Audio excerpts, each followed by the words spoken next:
할렐루야. 오늘 요한복음 14장 15절 말씀으로 나를 사랑하면이라는 제목으로 말씀 나누겠습니다. 자녀가 부모를 닮는 것은 당연합니다. 억지로 닮아가는 것이 아니라 어떤 외모나 성격이 자연스럽게 닮게 되어 있습니다. 우리는 하나님의 자녀고 하나님의 백성입니다. 그분을 닮는 것은 당연한 것입니다. 억지로 되는 것이 아닙니다. 노력으로 되는 것이 아니라 당연히 자연스럽게 그렇게 될 수밖에 없습니다. 하나님은 거룩하신 분이고 또 죄를 미워하시고 선을 사랑하는 분이기 때문에 그분의 자녀인 우리는 그분의 성품을 자연스럽게 닮아 악을, 죄를 멀리하고 또 선을 사랑하게 되어 있습니다. 시편 97편 10절에는 이런 말씀이 있습니다. 여호와를 사랑하는 너희여 악을 미워하라. 하나님을 사랑하면 죄를 미워하게 되어 있습니다. 하나님은 죄를 싫어하시는 분이기 때문에 우리가 그분을 사랑하면 그분이 싫어하시는 것을 나도 싫어하게 되어 있습니다. 억지로 싫어하는 것이 아니라요, 자연스럽게 그렇게 되게 되어 있습니다. 이런 맥락에서 예수님께서는 율법을 요약해 주시면서 마음과 뜻과 목숨을 다해 하나님을 사랑하는 것이 가장 큰 계명이다라고 신약에서 말씀을 하셨습니다. 그러면 이것이 가장 큰 계명이라면 나머지 600개나 되는 계명은 어떻게 됩니까? 별로 중요하지 않다는 이야기입니까? 이것만 지키면 된다는 말씀입니까? 그것이 아닙니다. 예수님의 말씀에는 더 깊은 의미가 있습니다. 성도가 하나님을 마음과 뜻과 목숨을 다해 뜨겁게 사랑한다면 그분이 하지 말라고 하는 것은 안 하지 않겠습니까? 하나님을 우리가 진심으로 사랑한다면 그분이 하라고 하는 것은 하지 않겠습니까? 우리가 하나님을 전심으로 사랑한다면 그분의 말씀과 계명을 자연스럽게 지키지 않겠습니까? 결국에는 우리를 변화시키는 것은 하나님의 사랑입니다. 우리의 노력도 아니요, 율법도 아니요, 정죄도 아닌 하나님의 사랑이 결국에는 우리를 성화시킵니다. 오늘 본문 말씀에서 예수님은 너희가 나를 사랑하면 나의 계명을 지키리라 라고 말씀하셨습니다. 너무 중요한 말씀인데요, 우리 한번 따라하겠습니다. 너희가 나를 사랑하면 나의 계명을 지키리라. 너무 중요한 원리입니다. 우리가 하나님의 계명대로 말씀대로 살 수 있는 너무 중요한 원리를 말씀하셨습니다. 너희가 나를 사랑하면 나의 계명을 지키리라. 우리가 그래서 계명을 지키려고 애쓰는 것보다, 노력하는 것보다 더 선행되어야 할 것은 주님을 뜨겁게 사랑하는 것. 주님과의 사랑의 관계가 먼저 형성될 때 우리는 하나님이 하지 말라는 것은 자연스럽게 안 하게 되고 하나님이 하라는 것은 하게 되어 있습니다. 왜냐하면 사랑하기 때문입니다. 신약에서 등장하는 탕자 이야기 다 아시죠? 그 탕자가 방탕한 삶을 살다가 돼지우리에서 아버지께로 돌아올 수 있었던 것은 그 탕자의 깨달음이나 뉘우침이나 결단이 아니었습니다. 그것보다 훨씬 선행되어 있는 것이 있었는데 그것은 바로 아버지의 사랑이었습니다. 만약에 그 탕자의 아버지가 매일 집에 있을 때 잔소리하고 책망하고 야단치고 질책하는 그런 아버지였더라면 아무리 돼지우리에서 뒹굴었다고 한들 돌아가고자 하는 생각도 안 했을 것입니다. 그러나 탕자가 그 죄의 자리에서 돼지우리에서 이에 일어나 아버지께로 돌아갈 수 있었던 그 힘은 바로 아버지는 내가 돌아가도 나를 받아주실 거야. 평소에 나를 그렇게 아끼고 사랑해 주셨기 때문에 내가 지금 이 모습 이대로 돌아가더라도 아버지는 나를 다시 사랑해 주실 거야 라는 그 아버지의 사랑이 바로 탕자의 결단보다 선행되었다는 것을 알 수 있습니다. 너희가 나를 사랑하면 나의 계명을 지키리라. 우리가 하나님의 사랑을 먼저 알고 또한 나를 사랑하시는 하나님을 뜨겁게 사랑하면 우리는 자연스럽게 그분의 계명을 지키게 되고 그분의 성품을 닮아 죄를 미워하고 선을 좋아하게 되어 있습니다. 결국에는 사랑의 관계가 우리 성화의 원동력이 되는 것이죠. 여러분, 사실 하나님의 계명을 따라 사는 것 쉽지 않죠. 만약 제가 강단에서 여러분 이렇게 사셔야 됩니다, 도덕적으로 윤리적으로 이렇게 살아야 합니다, 윤리적으로 이런 인물을 닮아야 됩니다 라고 설교해도 사실 잘 안 지켜지지 않습니까? 솔직히 그렇지 않습니까? 저도 때로는 이제 설교를 하는 사람이지만 때로는 설교를 듣는 사람 입장에서 이렇게 윤리적으로 사시오, 이렇게 도덕적으로 사시오라는 설교를 들을 때는 참 은혜가 되지만 잘 안 됩니다. 결단하고 제 의지를 가지고 노력해도 잘 못 살게 되더라고요. 제가 잘 아는 목사님도 똑같은 고민을 한 것 같습니다. 제가 직접 뵙고 알았던 목사님이 아니라 책을 통해서 알게 된 저의 어떤 스승이라고 할 수 있겠는데요. 브라이언 채플 목사님이라는 분이 미국에 계신데 미국 설교학의 대가라고도 그렇게 칭송을 받고 있습니다. 어느 날 도덕적이고 윤리적인 설교를 멋있게 딱 하고 내려왔습니다. 본인도 만족을 했고 설교에 대가지 않습니까? 많은 사람이 목사님께 와서 악수를 하면서 목사님 은혜 받았습니다, 너무 말씀 좋습니다 라고 했는데, 칭찬하는 사람은 수두룩했는데 정작 그들의 삶은 변하지 않는다는 것이죠. 왜 그럴까 고민했다고 합니다. 설교는 좋다고 하는데 왜 안 바뀔까? 딜레마에 빠지게 되었고 혼란에 빠지게 되었습니다. 오랜 목회 끝에 이분이 깨달은 것이 있다고 합니다. 성도들의 연약함까지, 성도들의 부족한 의로움까지 주님께서 모두 구속해 주셨다는, 우리의 부족하고 연약한 모습까지도, 잘 안되고 실패하는 모습까지도 주님의 사랑으로 덮어주시고 십자가에서 구속해 주셨다는 그 사랑을 전하고 성도들이 그 사랑에 감격하고 사랑을 깨달으니까 그때부터 바뀌더라는 것이죠. 그렇게 똑바로 살라고 전할 때는 안 바뀌더니 주님의 사랑을 전하니까, 주님을 사랑하게 되니까 그때서야 바뀌게 되더라는 것을 깨달았습니다.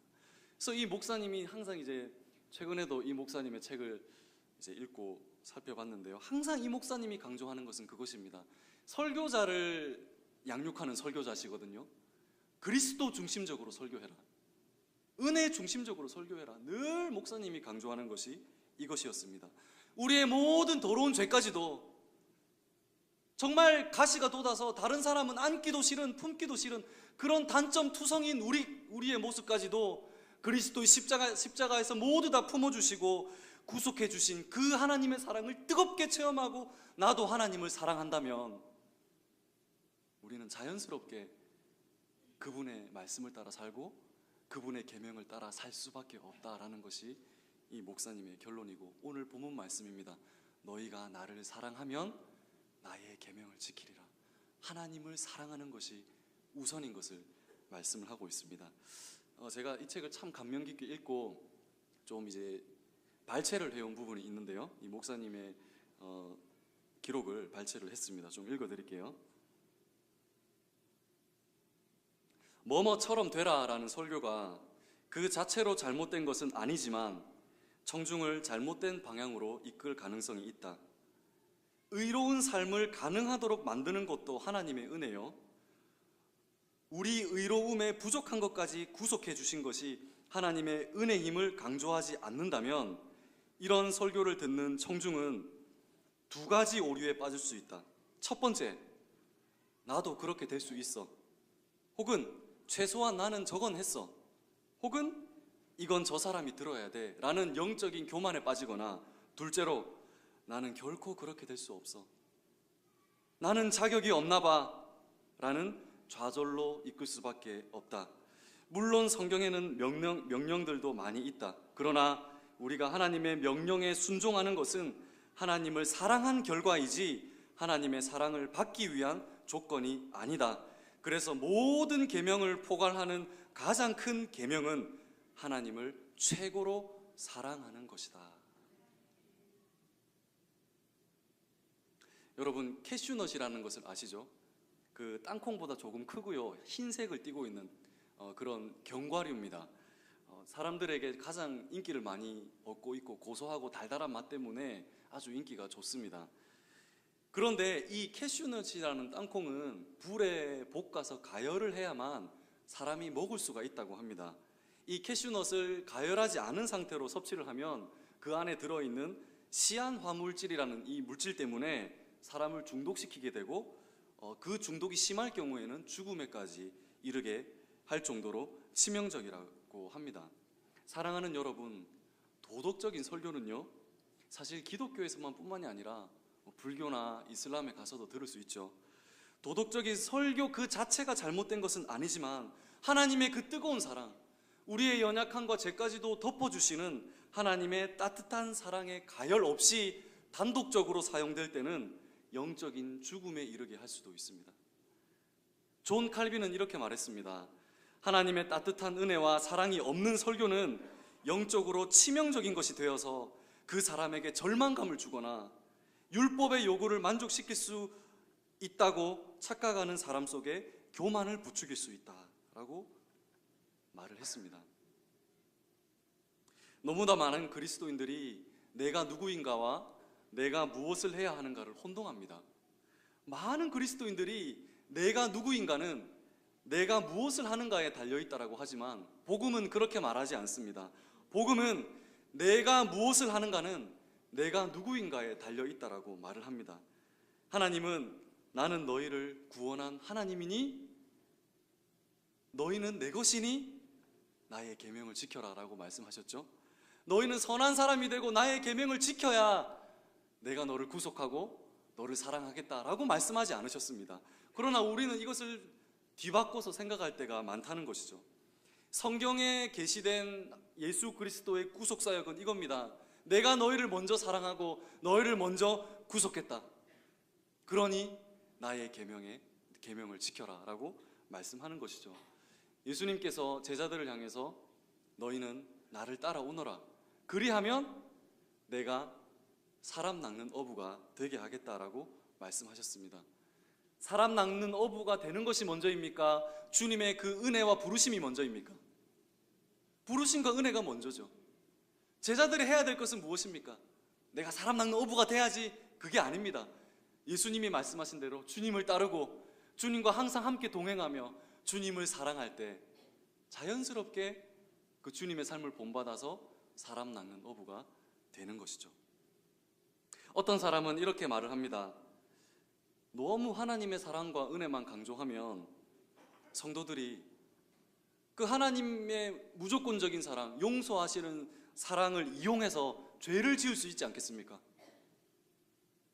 그러나 아까 말씀드렸던 그 브라이언 채플 목사님은 그 질문에 대해서 이렇게 은혜를 정의합니다.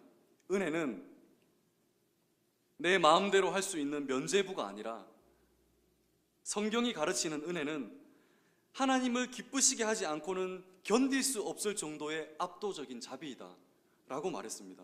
쉽게 말하면 하나님의 용서하시고 무조건적으로 베풀어 주시는 사랑을 내 마음대로 살아도 된다는 면죄부로 생각하는 사람은 그 은혜를 모르는 사람이라는 것이죠. 하나님의 그 은혜와 용서를 이용해서 내가 더 죄를 지어야지, 게을러져야지 라고 하는 것은 은혜가 아니라는 것입니다. 참된 은혜는 하나님의 뜻대로 살지 않고는 견딜 수 없는, 하나님을 기쁘시게 하지 않고는 견딜 수 없는 압도적인 자비가 바로 하나님의 은혜다라고 말씀했습니다. 결론은 이것이죠. 너희가 나를 사랑하면 나의 계명을 지키리라. 사랑이 먼저라는 것입니다. 사랑하는 여러분, 혹시 하나님의 계명을 지키는 것이 참 부담스럽고 의지와 결단을 가졌지만 실패하시는 분이 있습니까? 그러면 한번 이 질문을 먼저 던져보십시오. 내가 전심으로 하나님을 사랑하고 있는가? 내가 어떻게 하면 거룩하게 살까가 우선이 아니라 내가 지금 하나님을 전심으로 뜨겁게 사랑하고 있는가? 만약에 그렇다면 나를 사랑하시고 내가 사랑하시는 그 하나님의 음성을 듣게 되어 있습니다. 이것은요, 비단 그 성도와 하나님만의 관계는 아니죠. 사람 관계도 그렇지 않습니까? 제가 주일학교를 중등부를 이렇게 몇 년 동안 맡으면서 깨달은 것이 있습니다. 아시겠지만 학생들, 중학생, 고등학생들은 이거 해라 저거 해라 하면 안 듣습니다. 말 잘 안 듣습니다. 그런데요, 이 사랑의 관계가 형성되면 말을 듣습니다. 참 신기하죠? 이 말이라고 다 듣는 게 아니라 이 아이들은요, 그분과 나와의 관계를 보는 거죠. 사랑한다는 걸 깨달으면 듣습니다. 이거 좀 할래? 저거 좀 해줄래? 찬양팀 좀 해줄래? 관계가 되어 있으면 합니다. 참 신기하죠?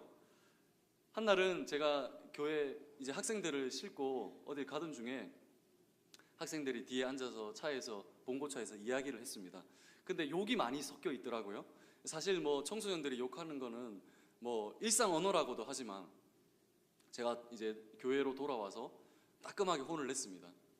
여러분 아실지는 모르겠지만 제가 경산에서 욕 강의로 유명했던 사람입니다.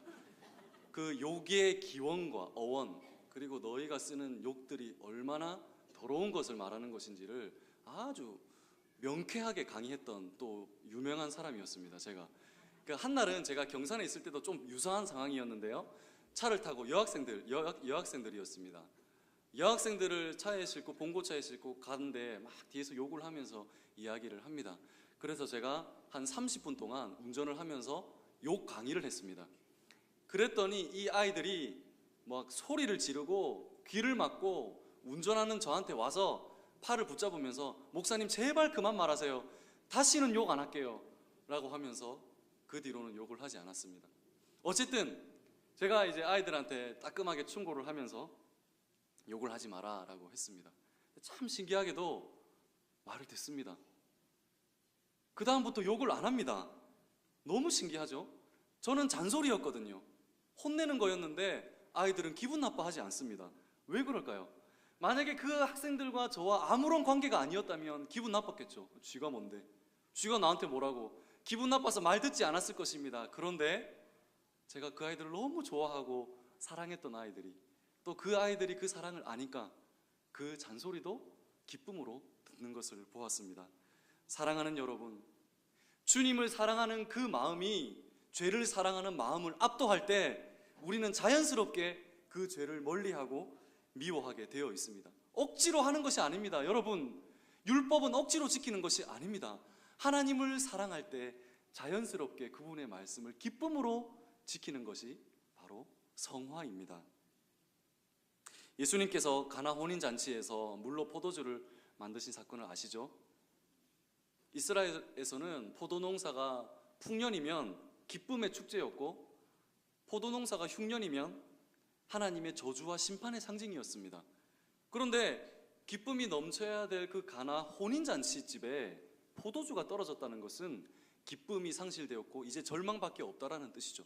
그 잔치집에 예수님이 오셔서 물로 포도주를 만들어 주셨는데 이전보다 훨씬 좋은, 질 좋은 포도주를 만들어 주셨습니다. 그랬더니 연회장이 그 포도주를 맛보고 뭐라고 말합니까? 아니, 이렇게 좋은 포도주를 지금까지 가지고 있었냐라고 말하면서 지금까지 마셨던 이전의 그 포도주를 하찮고 질 낮은 것으로 여기게 되었다는 것이죠. 여러분, 바로 이것입니다.